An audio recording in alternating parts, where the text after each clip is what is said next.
Bienvenidos a este nuevo estudio sobre la persona de Jesucristo. El título de este estudio es Cristo, Él es el Dios. Y mientras escucha el estudio, mantenga su Biblia en mano y tome el tiempo de leer cada pasaje citado. Tome sus notas y así podemos discutirlo en clase. Veremos en Colosenses capítulo 1 un fragmento muy importante de la Escritura que habla de la personalidad más importante del universo, que es el Dios de los cielos revelado como el Hijo. Esta es la fuerza impulsora misma del cristianismo, es la esencia misma de todo lo que creemos y el fundamento de nuestra fe. Es el campo de batalla con todas las religiones y demás que quieren sacar al cristianismo su elemento vital. Y ese es el tema de la deidad del Señor Jesucristo. Y es el tema de Pablo en Colosenses capítulo 1, versículo 15 al 19.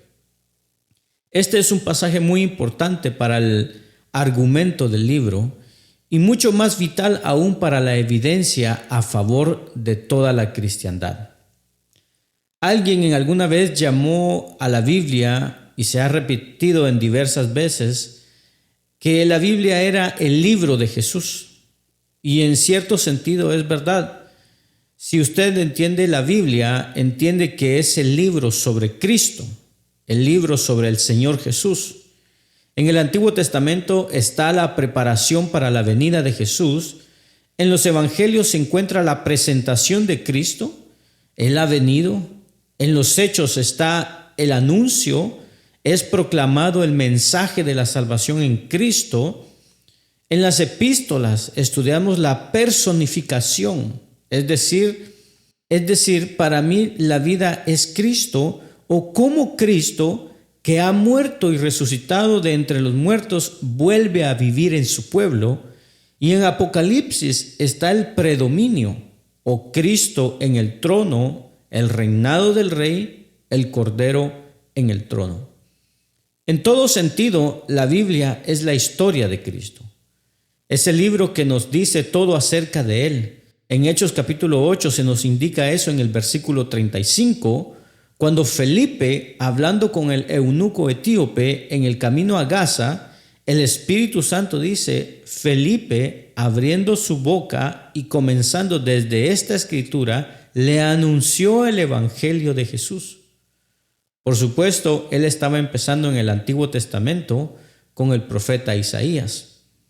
Usted puede comenzar en cualquier punto de la Escritura y enseñar a Jesús. En Lucas, un conocido pasaje, capítulo 24, versículo 27, Cristo, después de su resurrección, reunido con los discípulos en el camino a Emaús, dice: y comenzando desde Moisés y siguiendo por todos los profetas, les declaraba en todas las escrituras lo que de él decían. En el Antiguo Testamento para los judíos está dividido en tres partes: el Pentateuco, los profetas o los libros proféticos, y la hagiografía o las sagradas escrituras que constituyen los libros de poesía e historia. En todos ellos, Jesús les mostró lo que decían acerca de Él. La Biblia es entonces el libro sobre Cristo, el libro de la revelación de Dios y la venida de Cristo al mundo, y es acerca de Dios convertido en hombre. En todos los aspectos de la Biblia, estas facetas son muy claras. Pero de todas las declaraciones de la Biblia y la palabra de Dios acerca de Dios hecho hombre, ninguna es más importante que la de Colosenses capítulo 1, versículo 15, porque ahí tenemos la identificación del Hijo como Dios de manera muy, muy clara. Y quiero leerles esta parte que dice así: el Hijo, en el versículo 13, es el antecedente de la palabra Él en el versículo 15.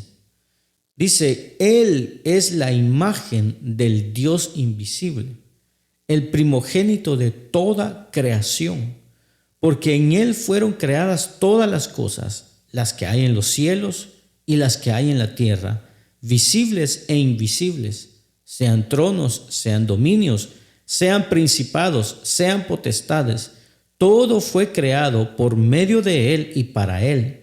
Y Él es antes de todas las cosas, y todas las cosas en Él subsisten, y Él es la cabeza del cuerpo que es la iglesia. Él que es el principio, el primogénito de entre los muertos, para que en todo tenga preeminencia, por cuanto agradó al Padre que en Él habitase toda plenitud.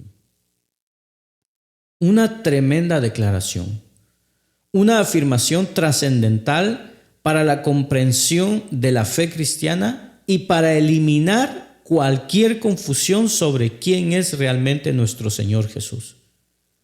Y vamos a describir un poco el contexto del libro de Colosenses para un mejor entendimiento. Pablo entiende que hay un cierto sistema de doctrina falso que se está propagando en Colosas, y lo entiende debido a Epafras, que le ha visitado. Epafras, sin duda uno de los pastores de la iglesia de Colosas y tal vez su fundador, ha venido a visitar al apóstol Pablo. Y el apóstol Pablo escucha de Epafras que hay algunas cosas pavorosas que están sucediendo en términos de propagación de herejía en Colosas.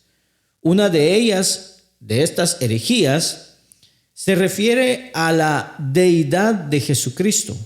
Los herejes dicen que Cristo no es Dios, que Él no es suficiente para la salvación, que además de Cristo se debe adorar a otros espíritus, tal vez a otros ángeles, deben haber visiones especiales, debe haber cierto conocimiento, una especie de superconocimiento, más allá de lo que se puede alcanzar en Cristo. De hecho, los herejes habían dicho que Jesucristo es tan solo uno en una larga lista de emanaciones espirituales procedentes de Dios. Y Jesús era una de esas emanaciones buenas de parte de Dios, pero que no es Dios, ni siquiera un Salvador adecuado. El conocimiento más allá de Él era la única forma de salvación. Esta era una herejía que había ahí. Así que el ataque de esta particular herejía, que al parecer más tarde se convirtió en lo que conocemos como el gnosticismo, fue la deidad de Cristo y su suficiencia total como Salvador.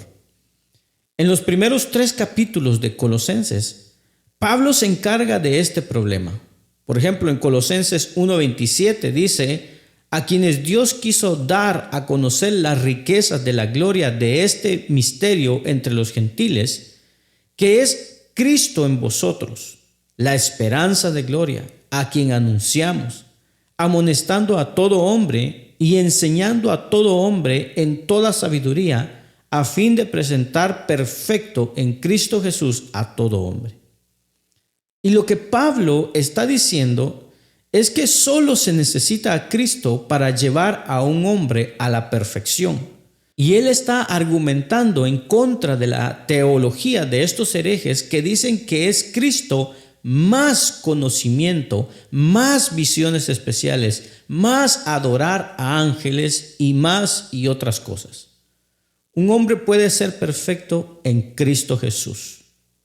Ahora, en el capítulo 2, versículo 2, desarrolla aún más el argumento Pablo y nos dice: para que sean consolados sus corazones, unidos en amor, hasta alcanzar todas las riquezas de pleno entendimiento, a fin de conocer el misterio de Dios el Padre y de Cristo, en quien están escondidos todos los tesoros de la sabiduría y del conocimiento.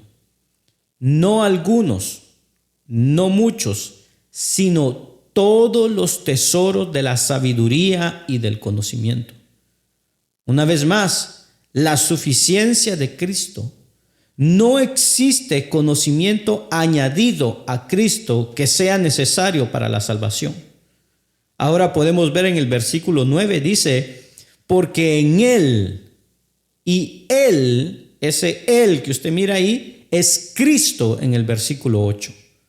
Dice: habita corporalmente toda, no alguna, no cierta, no mucha, sino toda la plenitud de la deidad.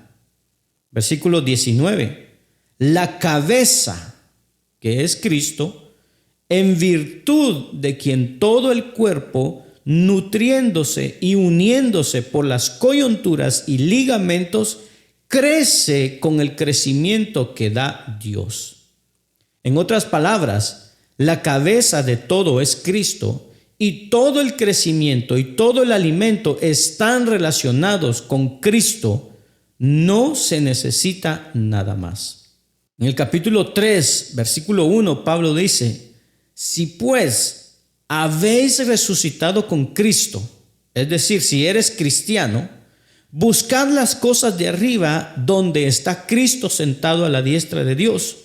Poned la mirada en las cosas de arriba, no en las cosas de la tierra, porque habéis muerto y vuestra vida está escondida con Cristo en Dios, cuando Cristo, vuestra vida, se manifieste. Todo es Cristo. Nuestra vida es Cristo, nuestra esperanza es Cristo, toda la sabiduría está en Cristo, todo el conocimiento está en Cristo, todo el crecimiento está en Cristo, toda la perfección está en Cristo. Esa es toda su argumentación en los primeros 3 capítulos de Colosenses. Él les está diciendo a los colosenses: hermanos, por favor, no dejen que nadie les haga pensar que necesitamos a Cristo más algún otro ángel o más algún otro superconocimiento, además de otras visiones. Todo lo que necesitan es Cristo. Eso es todo lo que necesitan. El versículo 19 creo que lo expresa muy bien Pablo cuando dice: por cuanto agradó al Padre que en él habitase toda plenitud. Implica que en él, que es Cristo, ¿cuánta plenitud habita? Y Pablo dice: toda la plenitud. Todo está en él. Y Pablo está contrarrestando la herejía que había llegado a Colosas, y la herejía estaba basada en un dualismo filosófico. El dualismo filosófico que dice que la materia es mala y el espíritu es bueno, como en alguna ocasión lo hemos dicho. Ya que Dios es espíritu, Él es bueno. Pero puesto que toda la creación es materia, entonces es mala. Así que un buen Dios no puede hacer una creación malvada.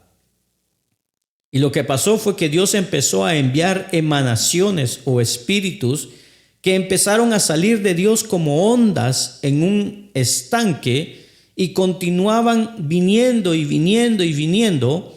Y las primeras eran buenas y luego eran neutrales y luego malas. Y 1 trillón de emanaciones después, hay algunas emanaciones malas, una de las cuales fue lo suficientemente mala como para crear al mundo. Esto es lo que decía esta herejía. Y que Jesús fue solo uno de estos procesos de emanaciones. Una buena, por cierto, pero no obstante una de ellas. Él es igual a un ángel y es por eso que ellos adoraban estas emanaciones, espíritus o ángeles. Y el punto de Pablo aquí es decirle a los colosenses que Jesús no es una emanación de Dios. Él es Dios encarnado. Pablo finaliza los pensamientos iniciales.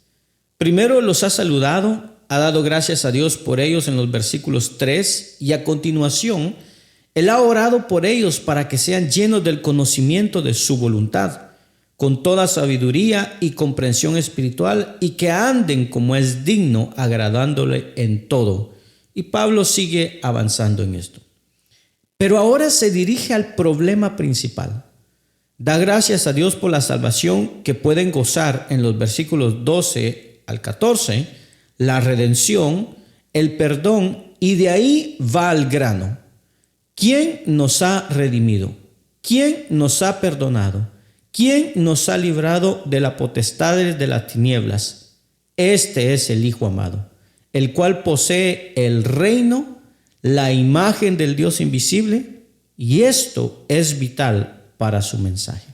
Si nos fijamos en los versículos 15 al 19, vemos a Cristo Jesús en relación con estas 5 cosas.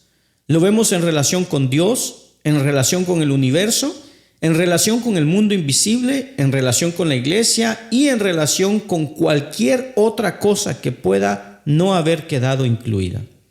En primer lugar, Jesús en su relación con Dios. En el versículo 15, y aquí una gran definición de Jesús en términos de su relación con Dios. Dice, Él es la imagen del Dios invisible, el primogénito de toda la creación. Los herejes habían tratado de mostrar que Jesús era simplemente una emanación. No era más que una onda del carácter de Dios, uno de una serie infinita de seres que finalmente llegaron a ser malos y fueron capaces de crear el mundo. Pero Pablo dice que Cristo es Dios y de hecho en el versículo 16 dice, todo fue creado por medio de Él. Él es el que lo hizo. Los herejes llegaron incluso a enseñar que Dios nunca podría entrar en un cuerpo, porque si Dios hubiera entrado en un cuerpo, entonces el buen Dios sería una materia malvada. Una buena emanación nunca podría tener un cuerpo, porque una buena emanación no podría asumir un cuerpo material malo. Así que enseñaban que Jesús no tenía un cuerpo, pero era una emanación buena, que era una especie de fantasma. Y donde quiera que esta emanación de Jesús fuera, no dejaba huellas, porque solo era un fantasma etéreo. Y así Pablo quiere dejar claro que Jesús es Dios, que Él es Dios encarnado y que Él es el creador del universo, y así acabar con su posición en general. Él dice en el versículo 15 que Él es la imagen del Dios invisible. En primer lugar, Dios invisible. En 1 Timoteo nos dice que Dios es invisible. En el Antiguo Testamento nos dice que Dios es invisible. Dios no puede ser visto. No es visible para el ojo humano. Dios es espíritu y un espíritu, dijo Jesús, no tiene carne y huesos. Dios es invisible, pero se hizo visible. Dios se hizo hombre y Cristo era Dios hecho visible. Él es la imagen del Dios invisible. En Génesis capítulo 1, versículo 27, ahí tenemos el uso del término imagen. Dice, y creó Dios al hombre a su imagen, a imagen de Dios lo creó. Pero eso no es realmente lo que Pablo quiere decir aquí. Es un concepto diferente. 1 Corintios capítulo 11 dice en el versículo 7, el hombre es imagen y gloria de Dios. Ahora bien, Dios creó al hombre a su imagen, pero el hombre no es una imagen perfecta de Dios. Y usted podrá decir, ¿de qué manera el hombre es la imagen de Dios? ¿O en qué sentido somos los seres humanos hechos a imagen de Dios? ¿Y cuál es la importancia de esto?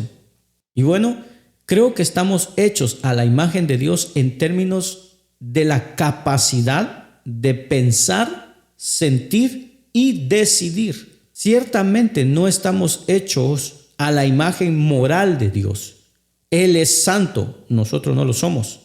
Aún Adán no fue creado santo, fue creado inocente. No pasó la primera prueba.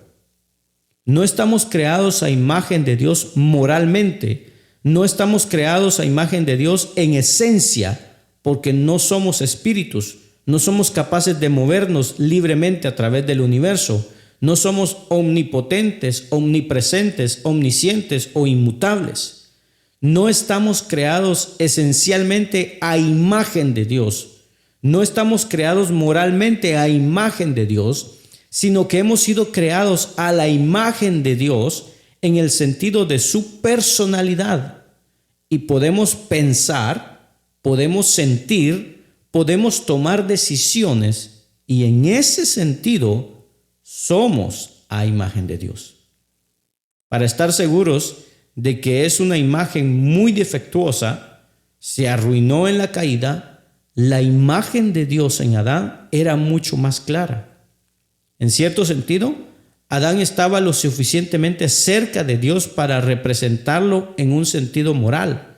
Estaba lo suficientemente cerca de Dios en un sentido para representarlo en esencia, pero él no podía morir. Por lo tanto, tenía una cualidad eterna en él. Había una cierta inmutabilidad en Adán. Pero todo se perdió en la caída.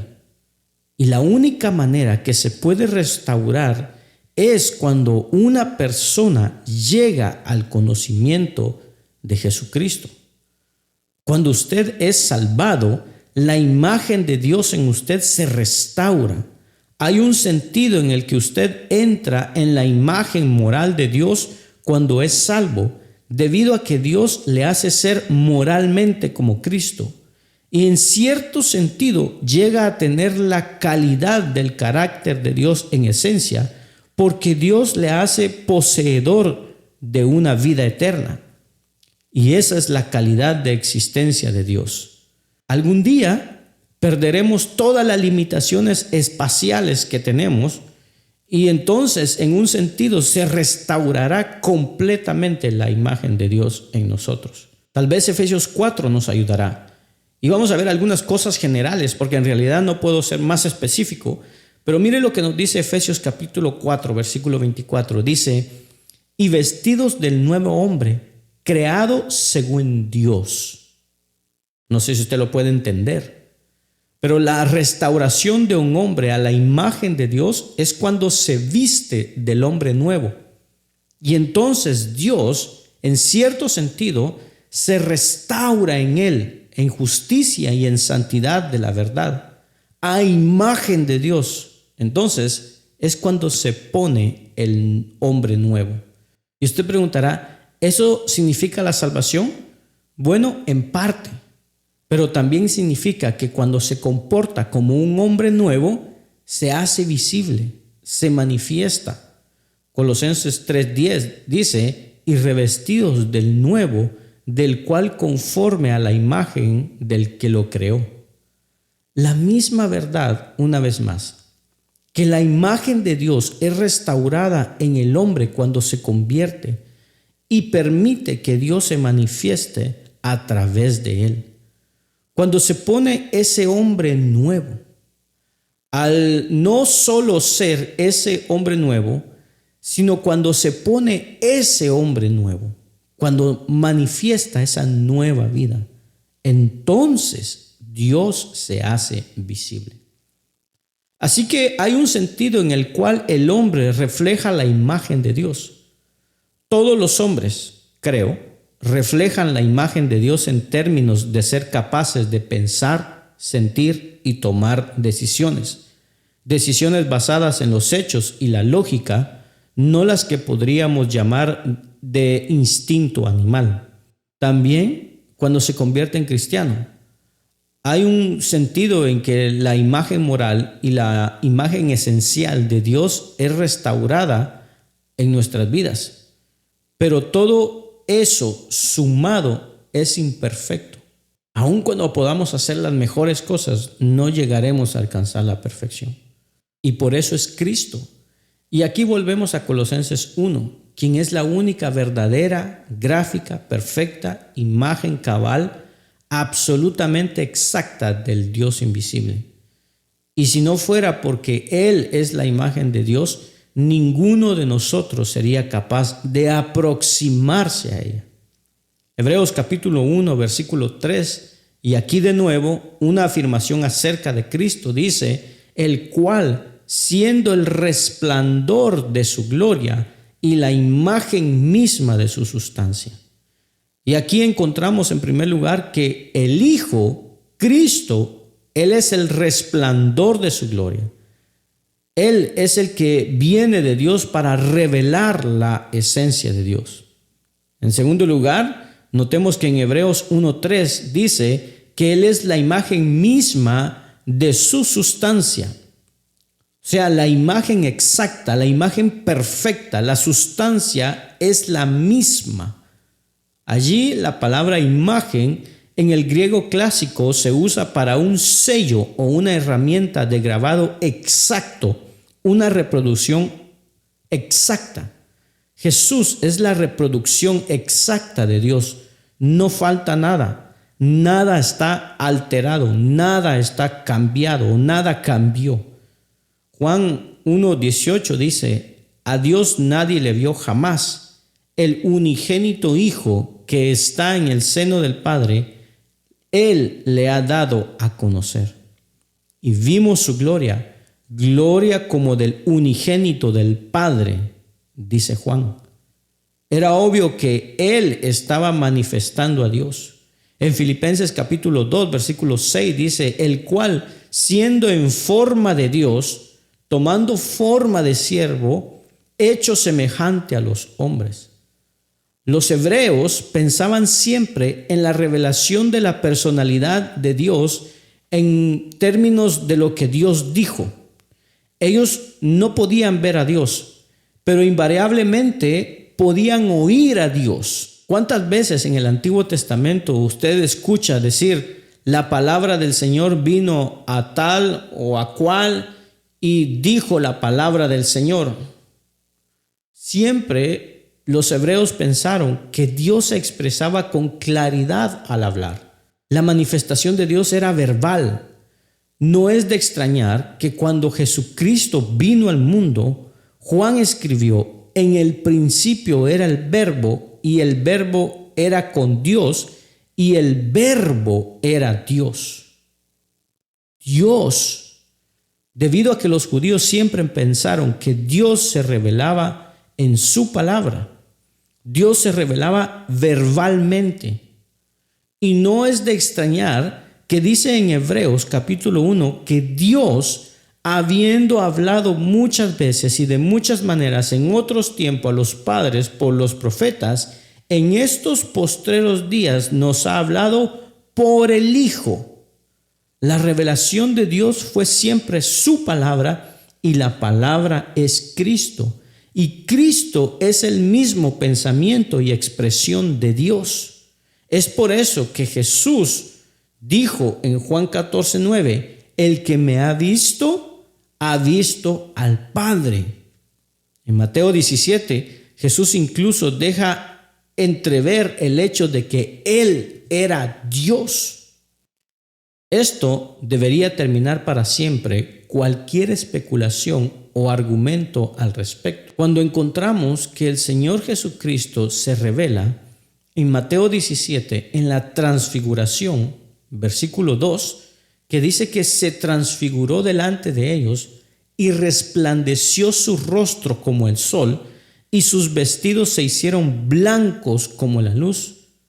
Y he aquí una voz desde la nube que decía: este es mi Hijo amado, en quien tengo complacencia, a él oíd. Dios dijo: escúchenlo. Él se reveló y dijo: ahora ven a Dios en su gloria, su Shekinah. Ese Hijo es la única representación perfecta de Dios. Los hombres no lo son. Son una imagen deteriorada. Incluso después de restaurados en Cristo, son menos que apropiados. Solo en Cristo se ve a Dios en la perfección absoluta. Segunda de Corintios 4:6 es algo hermoso.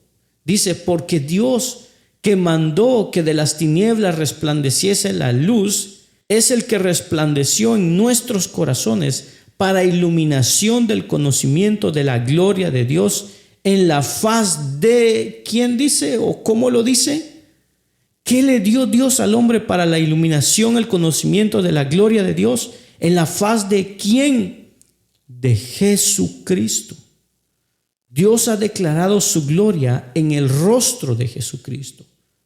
Ahí es donde Dios se manifiesta. Pero volvamos a Colosenses capítulo 1. Nos habla de la palabra imagen.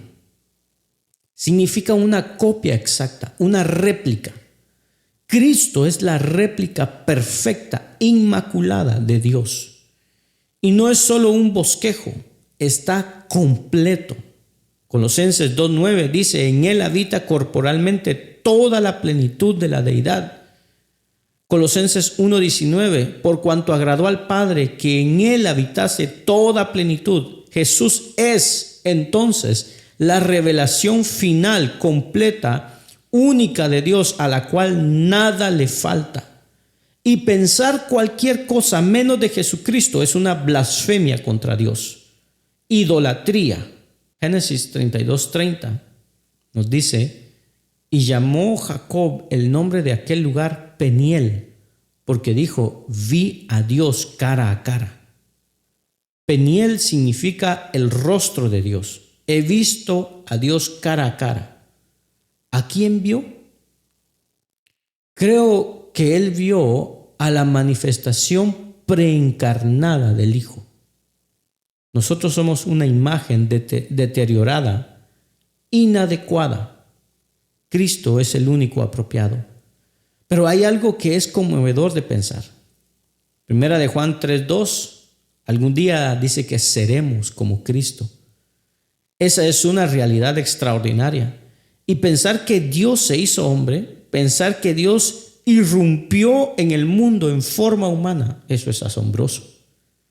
Efesios 4:13 dice que nuestro objetivo como cristianos aquí y ahora es que lleguemos a la unidad de la fe y del conocimiento del Hijo de Dios, a un varón perfecto, a la medida de la estatura de la plenitud de Cristo. Vamos a ser como Él. Ahora somos defectuosos, pero seremos como Él. Pero debemos esforzarnos por ser como Él, incluso ahora estando aquí. Y así, Cristo es Dios revelado en el mundo. Si usted quiere saber cómo es Dios, mire a Cristo.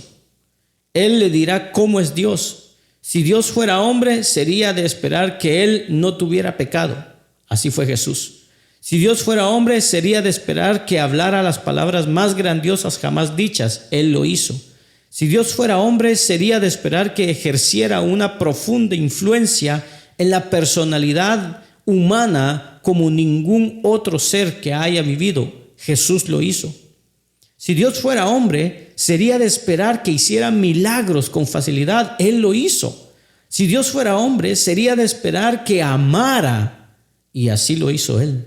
Porque Él era Dios. Y Dios no puede ser conocido a no ser que sea a través de Jesucristo. Y Pablo dice, ni siquiera se puede llamar a Jesús Señor, sino por el Espíritu Santo. Por lo que es una cuestión de revelación divina. Más aún, Colosenses 1, no queremos quedarnos estancados en esos términos, que Él es la imagen del Dios invisible. Pero en segundo lugar, versículo 15 dice, el primogénito de toda creación. Esa frase particular ha causado muchos problemas a la gente, porque no entienden lo que está diciendo. El primogénito o el primogénito de toda la creación es una referencia a posición, no al tiempo. Él no es el primer ser creado en términos temporales. Y hay dos buenas razones para creer eso. La primera es que Él nunca fue creado. Él dijo en Juan 8:58, antes que Abraham fuese, yo soy. Apocalipsis lo llama el que era, el que es y el que ha de venir. La gente dice que Él fue creado, pero no fue creado. Preguntan, ¿el primogénito de toda la creación? ¿Por qué no fue creado primero? Muchos fueron creados antes de Él, si quiere verlo de esa manera. Pero ¿qué significa primogénito? Prototokos. El término griego se refiere a la posición, se refiere a rango, al derecho de autoridad, de primacía, no a cronología. El primogénito es el que tiene los derechos de herencia. En el contexto judío, todos lo sabían, e incluso en el contexto gentil, todos lo entienden. No tenía ninguna duda a qué se refería en Colosas, que Cristo era el honrado, el privilegiado, el prestigioso, el heredero del Padre. Jacob y Esaú, usted recuerda esa historia, Esaú nació primero, Jacob fue el prototokos, él obtuvo la bendición. Salmo 89, 27 dice, yo también le pondré por primogénito, y entonces Dios lo define, el más excelso de los reyes de la tierra. ¿Qué es un primogénito? El más excelso. Salmo 89, 27, una definición del mismo, alguien que es el más enaltecido, el supremo. Ese es el primogénito. Regresamos a Hebreos 1, dice que Dios en estos postreros días nos ha hablado por el Hijo, a quien constituyó heredero de todo. El heredero fue nombrado por el Padre. Normalmente era el primogénito, pero si el primogénito era descalificado por algún motivo y el padre quería dárselo a otro, tenía el derecho de hacerlo, pero tenía que ser designado por el padre. Recuerda, en el caso de los judíos, el padre tenía que otorgar una bendición al primogénito.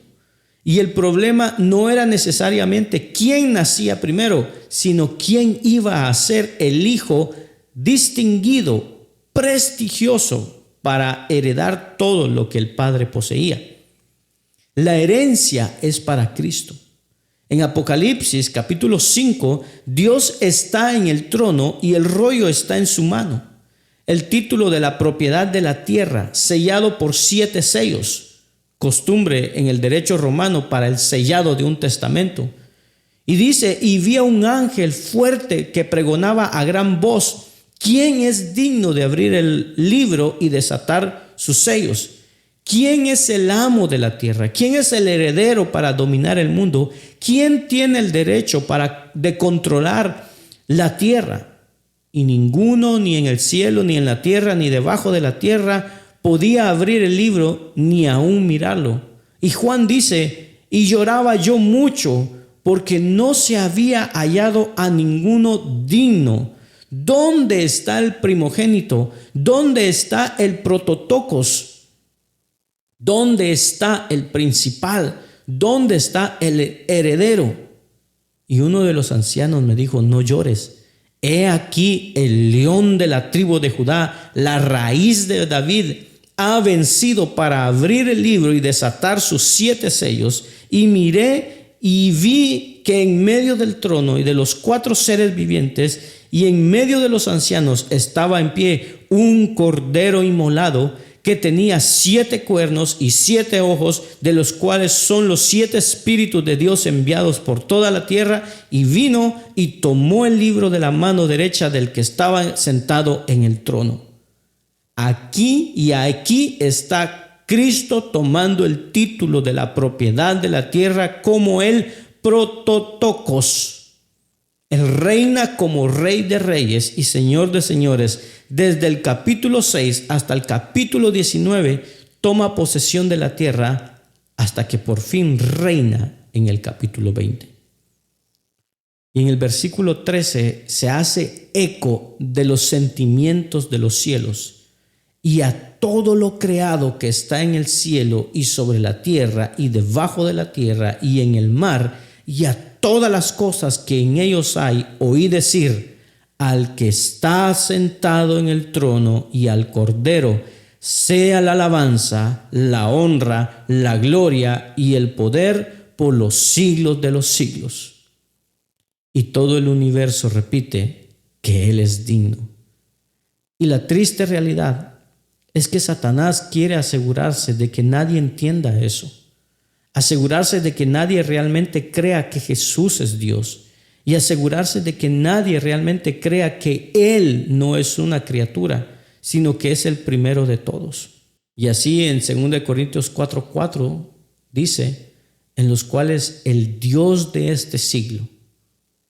¿Quién es ese? Satanás. Dice, cegó el entendimiento de los incrédulos para que no les resplandezca la luz del evangelio de la gloria de Cristo, el cual es la imagen de Dios. Satanás no quiere que la gente sepa que Él es la imagen de Dios. Satanás no quiere que la gente sepa que Él es el único que tiene el derecho de gobernar en el mundo. Satanás no quiere que ellos lo sepan, por lo que sus mentes están cegadas por la incredulidad. Este es un buen versículo para mostrar a alguien cuando dicen que Cristo no es Dios. Y usted podría explicarles por qué creen eso. Juan capítulo 10, versículo 33. Los judíos respondieron a Jesús, quien se había atribuido muchas cosas. Ellos entendieron el mensaje. La gente dice que Jesús nunca se atribuyó ser Dios, pero eso no es cierto. Dicen que Jesús nunca dijo ser Dios.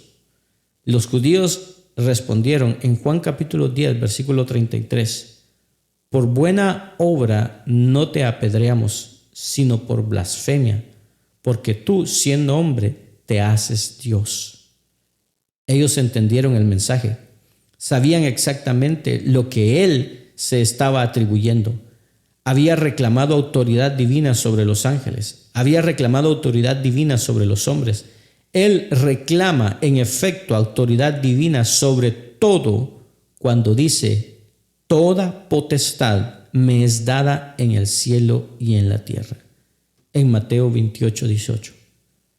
Él reclamó autoridad divina sobre la ley, el día de reposo, sobre la tradición de los ancianos, sobre todo. Afirmó tener poder de perdonar pecados, poder de levantarse de entre los muertos, y lo demostró. Jesús no es un subdios emanado. Él es Dios. Vemos a Jesús en su relación con Dios con tanto poderío en el versículo 15. Ahora mire el versículo 16, Jesús en su relación con el mundo, porque en Él fueron creadas todas las cosas que hay en los cielos y las que hay en la tierra, visibles e invisibles, sean tronos, sean dominios, sean principados, sean potestades. Todo fue creado por medio de Él y para Él. Acabamos de aprender que Él tiene la primacía sobre toda la creación. ¿Y sabe por qué? Debido a que Él lo creó todo. En Juan 1 dice, todas las cosas por Él fueron hechas, y sin Él nada de lo que ha sido hecho fue hecho.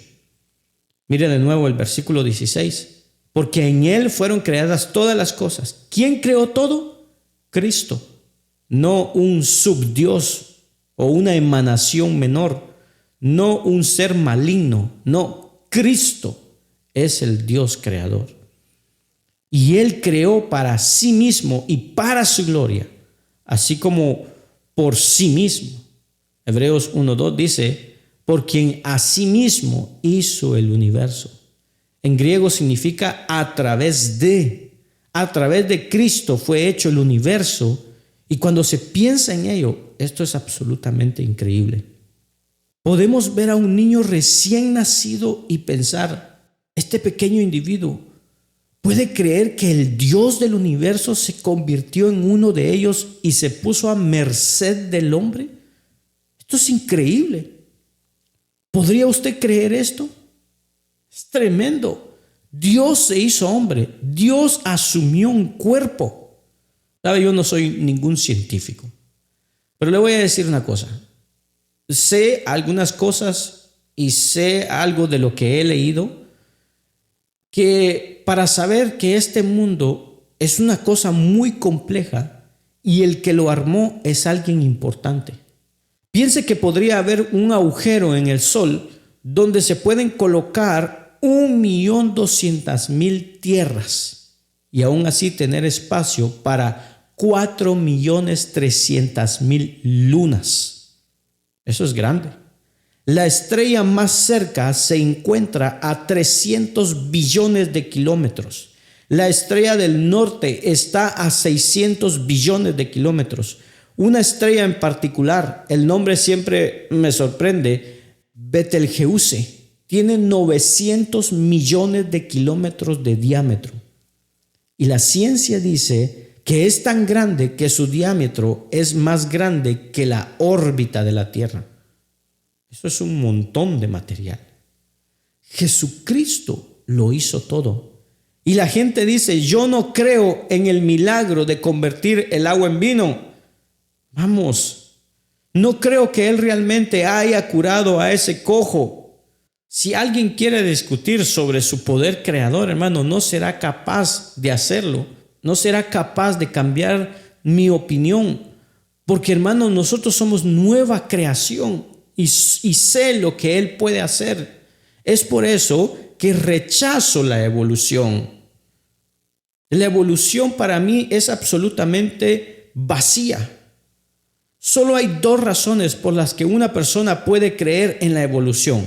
Una, la ignorancia, no sabía, nunca ha oído la verdad. Y otra, la incredulidad, incredulidad deliberada. Tal como he leído en un artículo de un científico que dijo, rechazo la idea de un Dios trascendente. ¿Y qué otra opción tengo? Él creó todo. Eso es lo único que puedo creer si lo meditamos un poco. Pablo está estableciendo una base estupenda de quién Él es. Solo otro pensamiento importante en el versículo 17. Dice, y Él es antes de todas las cosas, y todas las cosas en Él subsisten. Es tremenda la declaración de Juan capítulo 8, versículo 58, cuando dice, antes que Abraham fuese, yo soy. Me hubiera gustado haber estado allí, hermano. Me hubiera gustado ver la reacción. Eso es sorprendente. Él es antes de todas las cosas. Antes de que hubiera algo, estaba Él. Eso es necesario si usted va a hacer todo. Él dijo en Apocalipsis 1:11, yo soy el alfa y la omega, el principio y el último. Yo soy el primero y el último, el que vivo y el que estuve muerto. Qué gran declaración. La primera fuente de inicio. Apocalipsis 22:13 dice, yo soy el alfa y la omega, el principio y el fin, el primero y el último. El versículo 16 es tremendo, dice, yo soy la raíz y el linaje de David. Piense un momento esto, ¿cómo podría ser la raíz y el linaje de la misma persona? ¿Cómo podría ser el padre de David y el hijo de David? Pero Él lo es. Él es antes de todas las cosas. Y dice, y todas las cosas en Él subsisten. Hebreos 1:3 dice, Él sustenta todas las cosas con la palabra de su poder, tiempo presente. Cuando usted piensa en cómo la tierra se mantiene unida, es realmente increíble. Si la rotación de la tierra se enlenteciera, nos congelaríamos y nos quemaríamos alternativamente, por lo que tiene que girar a la misma velocidad de manera constante. Si la temperatura del sol cambiara, sucedería lo mismo. Nuestra tierra está inclinada, nos permite tener 4 estaciones al año, y si no fuera así, los vapores del océano se moverían sobre el norte y el sur, acumulando los continentes de hielo o con hielo. Si la luna no se quedara a la distancia exacta que está, las mareas del océano nos ahogarían. ¿Qué quiero decir? ¿Quién sostiene todo? Pablo dice, el Hijo de Dios, Jesucristo. Un hombre llamado Chestnut, un médico, un físico nuclear, dice algunas cosas muy impresionantes y quiero compartirle con usted algunas de ellas que son realmente tremendas. La ciencia nuclear nos dice que toda sustancia en el universo está construida a partir de 3 pequeñas partículas fundamentales llamadas protones, electrones y neutrones. Y todos hemos estudiado esto en la escuela. Usted tiene un núcleo en el que tiene protones y neutrones y en el exterior están los electrones.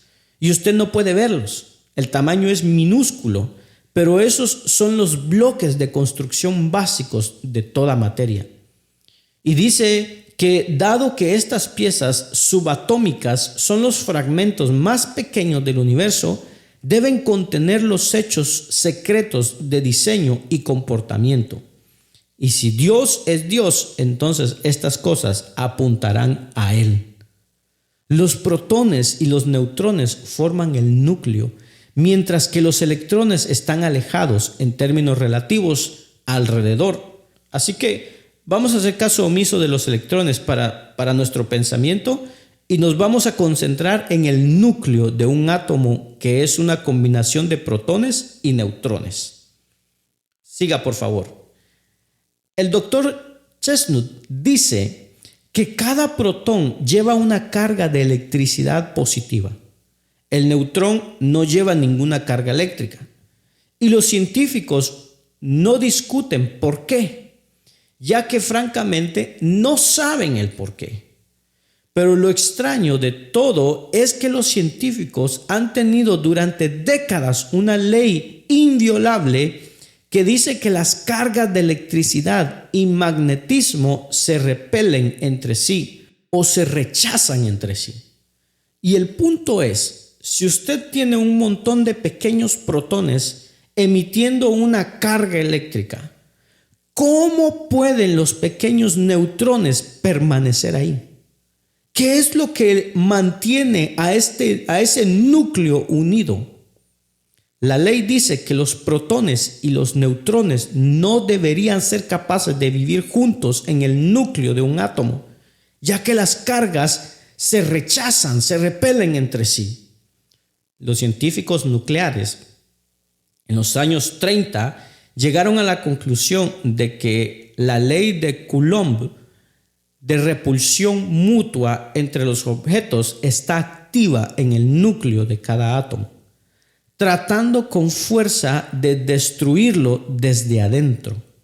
Dijeron que la ley de Coulomb está intentando hacer lo posible para destrozar ese átomo. En los tiempos modernos se ha descubierto la manera de negar la fuerza que lo mantiene unido y no lo despedaza.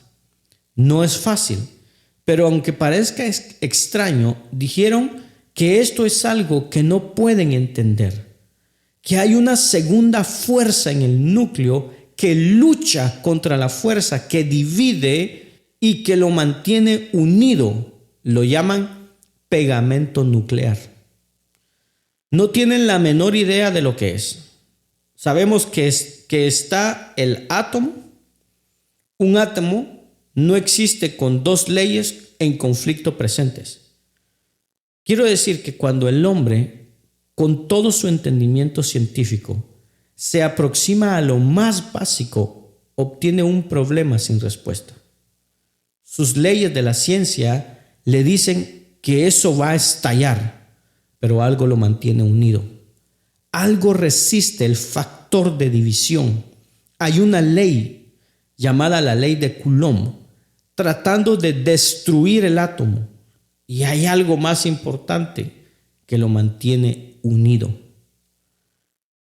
El doctor Karl Darrow, el físico de los laboratorios Bell en Nueva York, dijo que estos núcleos no tienen derecho a estar vivos en absoluto.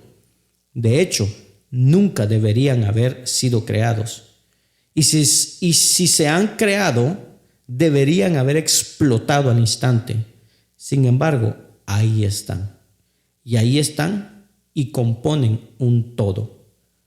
Algo está manteniéndolo unido de manera implacable.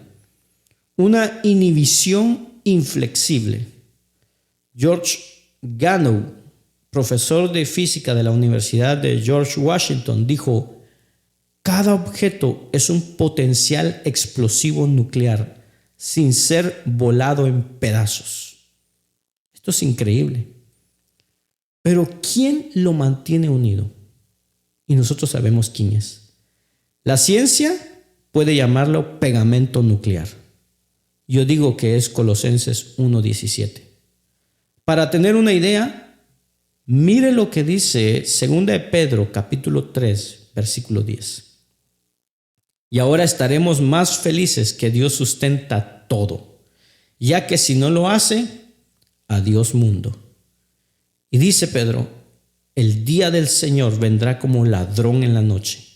Eso significa que de forma inesperada los cielos pasarán con gran estruendo y los elementos ardiendo serán deshechos y la tierra y las obras que en ella hay serán quemadas, puesto que todas estas cosas han de ser deshechas. ¿Cuál es la palabra que dice ahí? Desechas. Literalmente significa soltar algo que ha sido atado. ¿Sabe lo que esto describe? Describe el fin del pegamento nuclear. Algún día, cuando sea el tiempo de Dios, Él va a despegar los átomos. El universo va a explotar y va a ocurrir la fusión nuclear. Los cielos pasarán con una explosión que se llama un gran estruendo, y me imagino que será algo increíble. Y los elementos se derretirán con calor abrasador. Otro resultado de esta terrible carga eléctrica que atraviesa el universo. Cada cosa se fundirá, será literalmente disuelta. Lo que está unido será soltado. El pegamento nuclear se acaba y todo se disuelve y se derrite.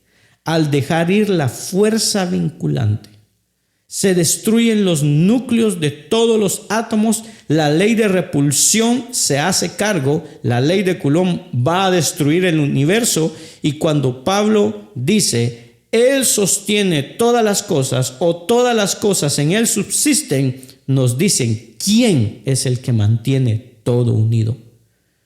Colosenses 1 nuevamente. Quiero mostrar a Cristo en su relación con el mundo invisible. Está en el versículo 16, otra vez dice, porque en Él fueron creadas todas las cosas, las que hay en los cielos y las que hay en la tierra, visibles. ¿Y qué dice? E invisibles. Y aquí viene el nombre de los diferentes tipos de ángeles, rangos diferentes, tronos, dominios, principados, potestades, todos fueron creados por Él. Allí tiene las clases de ángeles. No sabemos la diferencia en sus rangos, no sabemos cuál es su organización, pero sí sabemos que tienen diferentes rangos. Algunos son llamados principados, potestades, dominios y tronos. Así que cualquier rango de los ángeles que los ángeles tengan, Él los creó a todos ellos. Él los hizo. No es una de las emanaciones, hizo todas las emanaciones. Pablo dice en Hebreos 1:7, ciertamente de los ángeles dice, el que hace a sus ángeles espíritus y a sus ministros llamas de fuego. Ahí se tiene la idea de que los ángeles son creados. Mas del Hijo dice, tu trono, oh Dios, por el siglo del siglo, cetro de equidad es el cetro de tu reino. Y dicho sea paso, aquí hay en Hebreos 1, 7 citas del Antiguo Testamento para demostrar que Cristo es superior a los ángeles. Los ángeles son creados, Cristo es superior, Él es el Hijo. De hecho, se nos dice en Filipenses 2 que se doble toda rodilla de los que están en los cielos y en la tierra y debajo de la tierra. Sean quien fuere, se inclinarán delante de Él. En Efesios capítulo 1, versículo 21 dice que Cristo está sobre todo principado y autoridad y poder y señorío y sobre todo nombre que se nombra, no solo en este siglo, sino también en el venidero, y que todas las cosas han sido puestas debajo de sus pies.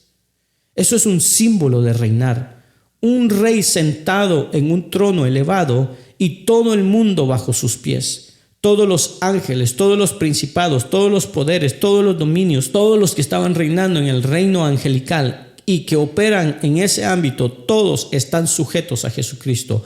Él no es uno de ellos. En 1 de Pedro 3, versículo 22 dice, Él es Jesucristo, quien habiendo subido al cielo está a la diestra de Dios, y a Él están sujetos ángeles, autoridades y potestades. Así que Él no es un ángel, Él está sobre los ángeles. Vemos a Jesús entonces en relación con Dios, en relación con el mundo, en relación con el mundo invisible. Y en cuarto lugar, versículo 18, vemos a Jesús en relación con la iglesia. Y ya hemos hablado de esto en algunas veces, pero quiero señalar en el versículo 18, dice, Él es la cabeza del cuerpo que es la iglesia, el que es el principio, el prototokos, nuevamente, el primogénito de entre los muertos, para que en todo tenga la preeminencia. Aquí se presentan 4 grandes verdades de Cristo. Número 1, Él es la cabeza del cuerpo, o sea, la iglesia. La iglesia es llamada el cuerpo de Cristo. Hay muchas metáforas utilizadas para iglesia. Somos llamados una familia, un reino, un viñedo, un rebaño, un edificio, una novia. Pero creo que la más singular y que no tiene equivalente en el Antiguo Testamento para Israel es que la iglesia es un cuerpo, que es una cosa orgánica. Cristo es como la cabeza y nosotros somos los miembros y los órganos y las partes que funcionan en respuesta a la dominación del cerebro. Creo que es la metáfora de Pablo más dominante para la iglesia. La iglesia es un organismo. Estamos inseparablemente unidos por el Cristo viviente. Tal como Él vive dentro de nosotros la misma vida, estamos unidos indisolublemente a Él e inseparablemente el uno al otro, y todos nosotros ministramos como un cuerpo. Tenemos que ministrar en conjunción unos con otros. Todos nosotros tenemos la responsabilidad de cumplir el uno con el otro. En 1 Corintios 12 despliega esto con un hermoso detalle. Dice que el cuerpo se debe caracterizar por la unidad, es decir, todos somos un cuerpo yendo a un solo lugar. No somos un cuerpo espástico, estamos unidos y somos obedientes al control de la mente. En el cuerpo hay, en segundo lugar, diversidad. A pesar de que hay una sola mente y unidad en respuesta a la cabeza, que es Cristo, al mismo tiempo está la diversidad de los dones diferentes y ministerios diferentes y operaciones diferentes. Y en tercer lugar, hay mutualidad en el cuerpo, es decir, en el ministerio común de un miembro del cuerpo al otro miembro. Esto es vital. Por lo tanto, somos el cuerpo y Cristo es la cabeza. Él es divino, guiando, dirigiendo la fuerza dominante. No somos dependientes de los ángeles, dice Pablo a los colosenses. No somos dependientes de las supervisiones. No dependemos de un conocimiento que no sea Cristo. Cristo es la cabeza y Él gobernará la iglesia. Usted sabe que en la base del cráneo se encuentra la glándula pituitaria, que, entre otras cosas, controla la hormona del crecimiento. Uno crece en respuesta a su cabeza. El cerebelo del cerebro se llama el armonizador de la acción muscular. Usted se mueve, funciona y es guiado por el cerebro. Y del mismo modo, Cristo causa crecimiento y guía para que acontezcan en el cuerpo. Él es la cabeza, Él gobierna la iglesia. Estamos en respuesta a Él. Él domina. Él no es solo uno de muchos. Porque Dios no es solo un ángel que elegimos para adorar y tenemos que agregar suplementos. No, Él es la cabeza de la iglesia, el cuerpo. Luego dice en segundo lugar que Él es el principio de la iglesia. El principio en el sentido de la fuente y el rango. En el sentido de la primacía, Él es el principio. Puede ser traducido como jefe o como pionero, el delantero, el número uno. Y también significa fuente. Él es ambos, la fuente de la iglesia, que es su origen del poder, y el jefe o el primero de la iglesia. Y Pablo dice, Él es el primogénito, prototokos de entre los muertos. De toda la gente que ha sido resucitada de entre los muertos, Él es jefe. Él es el único que es principal. Él es el líder, el más grande de todos. Y en cuarto lugar, para que en todo tenga preeminencia. Y lo que le dio la preeminencia es el hecho de que Él fue resucitado de entre los muertos. Debido a que Él murió en la cruz y resucitó de entre los muertos, el Padre le exalta. Él tiene la preeminencia.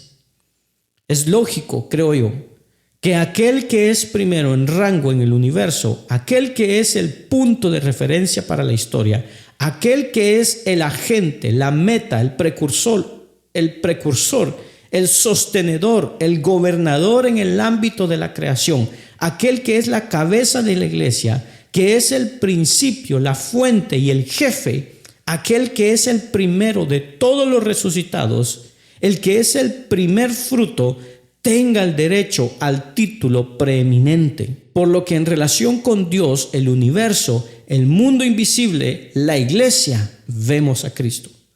Por último, Cristo en relación con todo lo demás. Versículo 19 dice: por cuanto agradó al Padre que en Él habitase toda plenitud. Solo en caso de que quedara algo fuera, no hay nada en ningún otro que Dios. Todo está en Él. Los poderes de la deidad, los atributos de la soberanía no se distribuyeron entre una multitud de seres.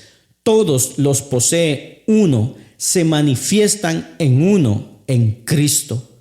Usted no necesita a otros ángeles para ayudarle a ser salvo, que es lo que estaban enseñando. Usted no necesita otros espíritus, no necesita otros seres. En Él habita toda la plenitud. No tiene agregados. Capítulo 2, versículo 3 dice: en Él están escondidos todos los tesoros de la sabiduría y del conocimiento. Él no tiene rivales. Capítulo 2, versículo 9 dice: en Él habita corporalmente toda la plenitud de la deidad, y vosotros estáis completos en Él. No hay otro que sea necesario. Y lo que es increíble, cuando usted se convierte en cristiano, Juan 1:16 dice: porque de su plenitud tomamos todos, y gracia sobre gracia. Cuando usted se convierte en cristiano, todo lo que Él es también suyo.